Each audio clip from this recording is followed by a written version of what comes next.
FM 3.5. Ang papa ng mga millennials, ang papa niyo pa rin ngayong may COVID-19. Hi! Kumusta na? Sa mga nakikinig po sa atin all over Western Visayas, maraming salamat po. Ha? Thank you, Gid. Sa mga kapamatik sa atin, as far as Capiz, sa Antique, Aklan, Negros Island, as far as Bacolod City, our twin sister, of course. Pasig City, Guimaras Island. Sa 182 ka mga barangay sa probinsya ng Iloilo. Kamusta naman kayo dyan? Oh, kamusta mo da? Bilog na syudad sa Iloilo nga nakatutok sa Tok to Papa. Pabatsag mga mo kay Papa Prince. Pwede nyo ko mag-text. Let me know that you're listening. 0998385642. Ang mga kapamati sa aton nga YouTube channel. Maraming salamat po sa mga YouTube subscribers natin. Later talang kamo i-greet isa-isa. Paki-like man ang aton nga fan page. Papa Prince Iloilo. And if it's your first time makatutok sa amin, kami po ang Barangay FM 93.5 sa Iloilo. We are the FM station of GMA Kapuso. The sister station of DYSI Super Radio 1323. Ini ang balita. Ang programa po every morning 9 until 12, it's Talk to Papa. Ang DJ, never mind na lang. Oo, wala nyo naman na. Automatic na yan. We're looking for a second caller. Hello, mabuhay. Hello? Ay, pangabay ni Papa Prince sa mga panawag, tapos wala gasabat. Hindi nyo na pagliwata ha, kay ibutang ta mo sa reject list. Tanda ka mo sa reject list.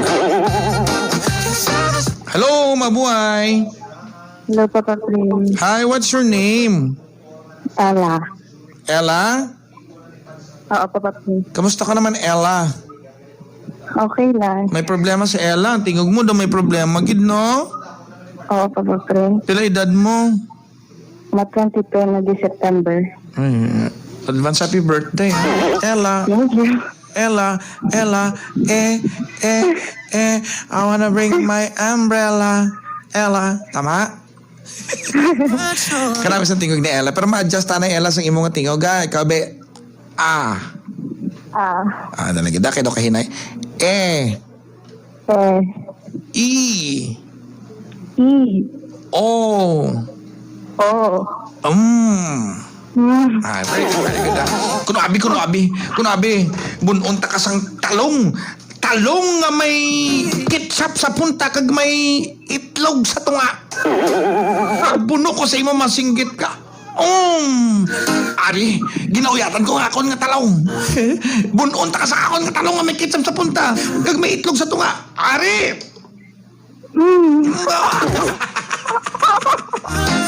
Ay ka very good sa iya. Karami siya magsabat. Last na lang. Ari pagid, isa pagid ka buno nga manamit-namit nga may talong nga may ketchup sa punta kag itlog sa tunga. Ari! At ulit kinahimo ko lang na para mangin comfortable ka kay Papa Prince. Okay? Ikaw ba, Papa Prince? Pwede ka pa utwas? Prince, pwede ka pagwas. Ella, talk to Papa. What's your problem? About sa ex ko pa. Ex naman.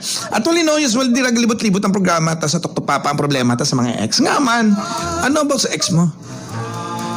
May ex ko pang format.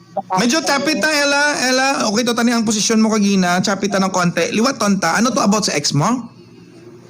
Ang ex ko pang manog format na tani kami. Muhong 4 months pa lang. So, hindi pa nakadugay. Hindi pa mo nakadugay. Tapos?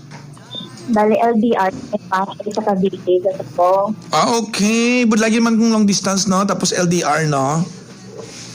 Tapos pang sa una nga kami. Wala na? Though, sa una pa lang pang mga manog 1 month or 2 months. Though, na-feel ko bala pang daw baliwala lang ko sa iya daw kumagtunggod siya daw okay lang hindi ako pagpakundayon. Sa LDR na. Sa LDR na. Oo, tanti bala pang ng Pero- kambal ko lang, doon ko lang siya kambal ko, wala pa man kami kita ay wala kami kakbunay. So wala pa gali ka mong kakitaan, Gid? Ever? Ang nakakita, balik classmate ko sa high school. Okay, so pag-classmate mo sa high school, after that sa high school, wala na ka mong kitaan. Wala na good pa. Sa Facebook lang, nagkilalahay lang ka mo. Nalalagay ba kay Kachapi ka? Ngita sa namin nga signal kaya nakasulod ka na daan sa atong ininya. Ngita sa namin nga signal kay Kachapi ka. So wala. Okay, so I got it na. So after sa high school, siyempre bululagay na ka mo sa high school, no? Pila na ganidad mo subong? Matwensito. Mat-22, so dugay ka na nag-high school. After that, wala na ka mo nagkita. Ay, tama? Wala na good. So paano ka mo nagka-communication liwat? Bali din sa ko. So gin-chat siya ka, tapos Din-entertain ko sa pang ito kung wala mo how many na tapos entertain ko sa tapos naglawit mo sa kanay. so you think ang mamangkot ko you think ang mga chat-chat nga na enough na para mahulog ang buot mo sa iya? Or para Bali po, wala man nahulog ko pang sa una pa lang Bali do ginakilala ko pa man. okay gani, so enough na ang chat-chat para sabton mo siya o para mangin ka mo na? Sa akong tang try ito. Chapi, please lang, ngitasan namin. Pagin nga, nga, signal, be? Sa posisyon mo na, guro? Dali lang yun. Naka-speakerphone ka, wala? Ka-speaker pang. Pachay mo speakerphone. Sige, okay na pang. Kinpatay mo na, wala pa? Patay na pang. At least, dira. Usually, balaan ka-interfere na ako naka-speakerphone ka. Ka-interfere na. Okay. So, at least namin aton ng signal. O, liwaton natin aton ng conversation, ha, para maintindihan sa mga pamati sa Tok Papa. So, ang imo ng classmates ang high school, nag-chat sa imo, right? Oo pang. And then, dugay ka mo nag-chat, Dasig lang pa mga weeks siguro lang. tapos, nangin ka mo na. Oo. Sa ano nga point, paano ya ka na-convince nga mangin ka mo, nga sabton mo sa? Wala lang pang so ako doon lang bala siya ng gusto niya kung manubya so ako doon. Try ko naman pang doon. Siyempre wala mang kumigog. Balik try ko lang pa. Okay. Tapos ang bag ko kay para makilala ko man na sa Japon. So try ko lang danay. Makilala ko man sa Japon nung the process. Bala pang. So gintry mo sa anay nga usually ang maging man nagkakatabo subong, no? Laban sa mga millennials, sila lang anay. Sa una pa lang, di ba may kanta nga Getting to Know Each Other. I saw you. Getting to know each other na, no? And you and you saw me. Getting to know each other. I-play ko para may background tayo, para may idea ka. You know what? Before sila mag-engage into a relationship, they get to know each other better. Subong niya baliskad. Though we cannot blame it, probably because of the changes of time. Subong naman niya, ginasabat anay nila. Di ba girls? Ginasabat nyo anay, antis nyo kilalahon sang matulid gid, sang madalom gid. Baliskad. That's why there are those relationship nga wala gadugay because sang ginsabat nila na sige like for example sa imo nga case no paintindi ko lang sa imo like for example ang imo nga rason I wanna give it a try Papa Prince ginsabat ko siya para makilala ko sa dayo sa maayo so sa nakilala mo na sa maayo ay may ara kagaling nga wala na namian sa iya kay nakilala ko na sa maayo oy amo na gali siya amo na sa na turn up kagali anda nag-break ka mo diba compared before nga antes mo sa ginasabat antes yung sabto ng lalaki nga gapangulyag sa inyo ginakilala nyo anay sa mayo so at least dira maka-decide ka diba kung okay sa imo kung hindi kung okay sa imo then you say yes kung hindi okay sa imo yes I no subong niya baliskad ginasabat anay nila antes nila kilalahon sa mayo so paano na ang guaya kung wala ka sa may na kung wala ka na namiyan sa iya kung na-disappoint ka sa iya ginabrekan nyo amo na kakatapos subong. Kay amo na una, doon na baliwala iya lang ko. Tapos? So hinimo ko pa manog 3 months kami. Try ko bala pang ay pabatsyag man sa iya ko na napabatsyag sa akon.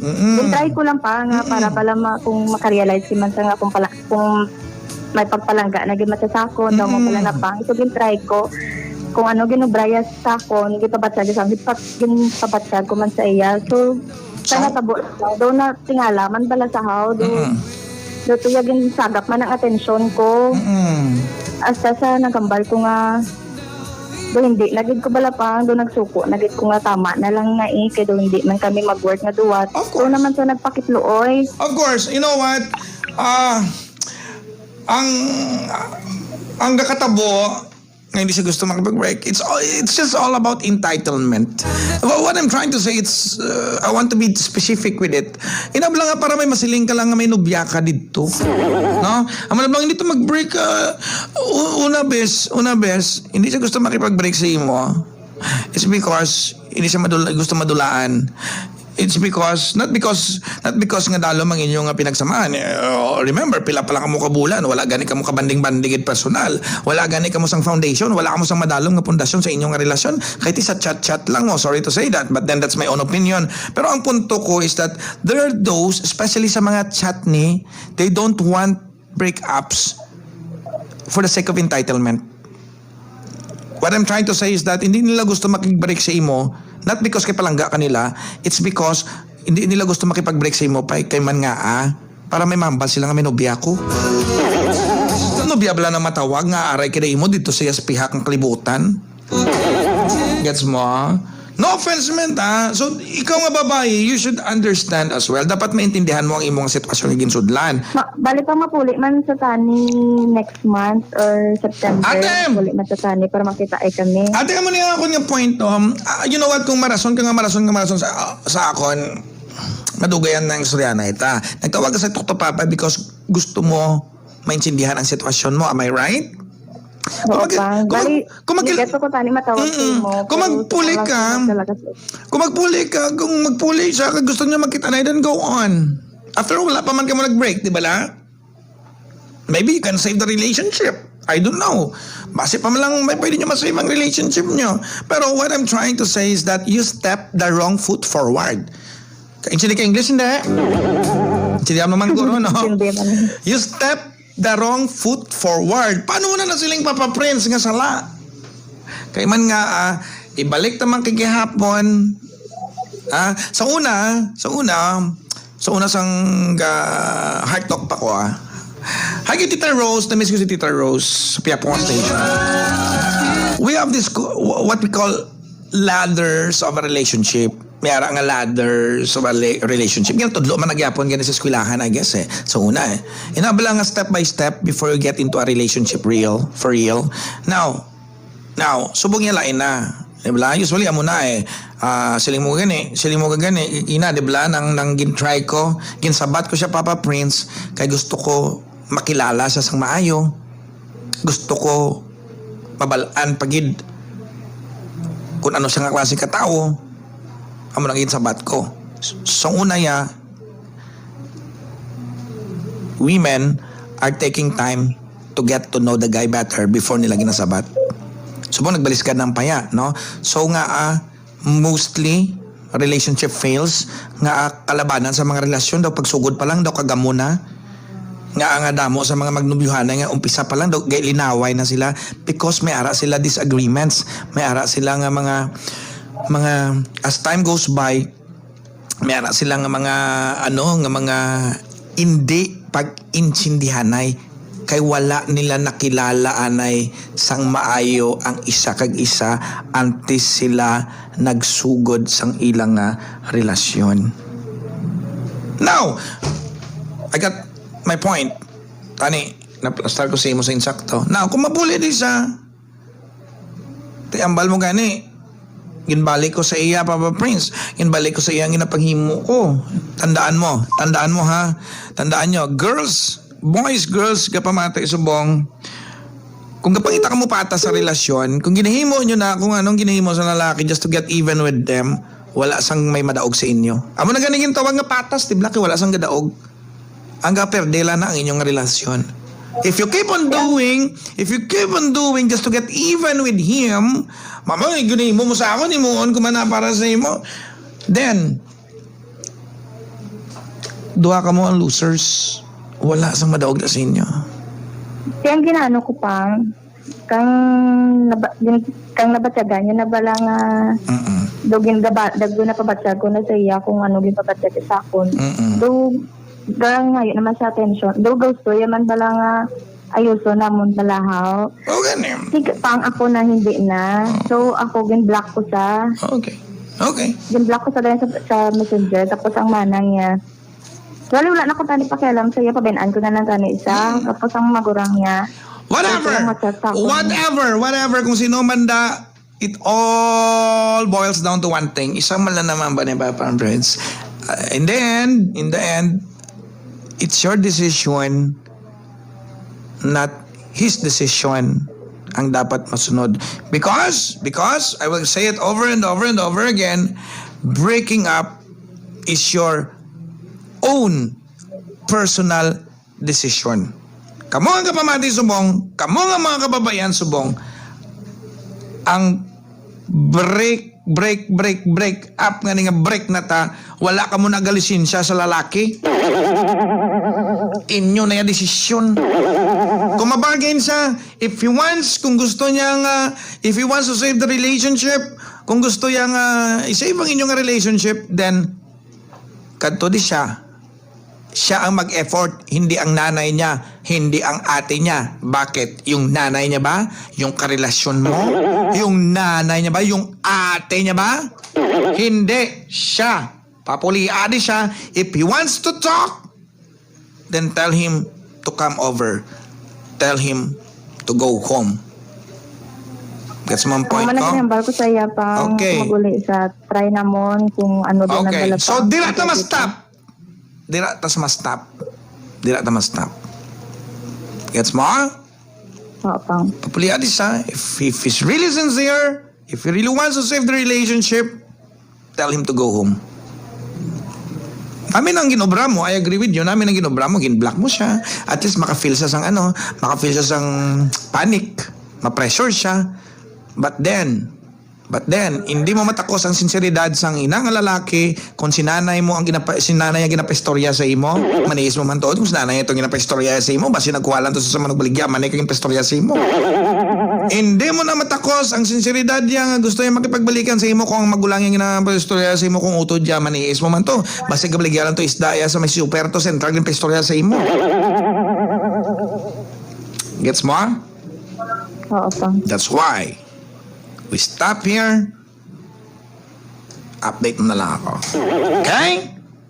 Sige, pang. Mama Chup Chup.